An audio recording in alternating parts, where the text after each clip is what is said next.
Les concerts du Nouvel An, c'est un peu une institution sur le Bergeracois, puisque c'est en 2003 qu'ont commencé les premiers concerts du Nouvel An avec une seule date. Et puis dès l'année suivante, il a fallu faire 2 dates sur le week-end puisque la salle du centre culturel était remplie. Et cette histoire continue et continue encore et encore. Et c'est une très belle histoire de passion et de partage avec le public bergeracois pendant tout un week-end.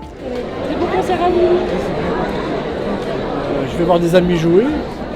Et pour l'UMB, faisant partie de l'UMB, ancien membre, c'est le plus beau concert de l'année. Donc, et jouer dans une salle comme celle-ci à Bergerac, c'est très intéressant.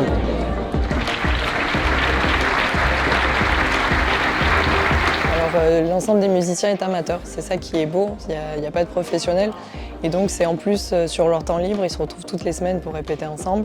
Et il y a du plus jeune au plus ancien, c'est vraiment une grande famille intergénérationnelle qui travaille ensemble pour partager après avec le public le plaisir de jouer ensemble.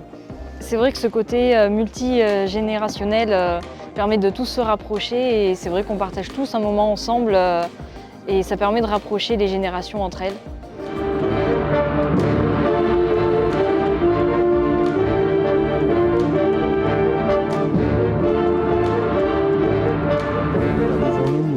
Tous les instruments, je dirais, qui font les airs, qui font les mélodies.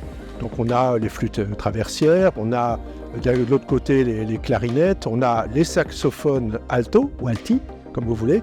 Et puis progressivement, plus vous allez vers le fond de l'orchestre, plus vous avez des instruments graves. Et à la fin, tout à fait derrière, vous avez tous les cuivres et les percussions enfin pour terminer.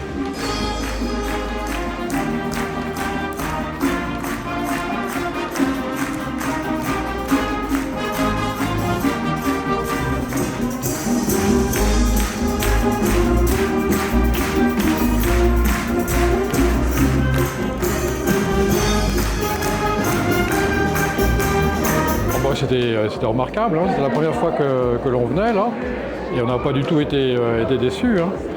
Le dernier morceau, là, Carmina Burana, c'était magnifique. Hein. Non, c'est vraiment... il y a une bonne ambiance, c'est agréable. Voilà.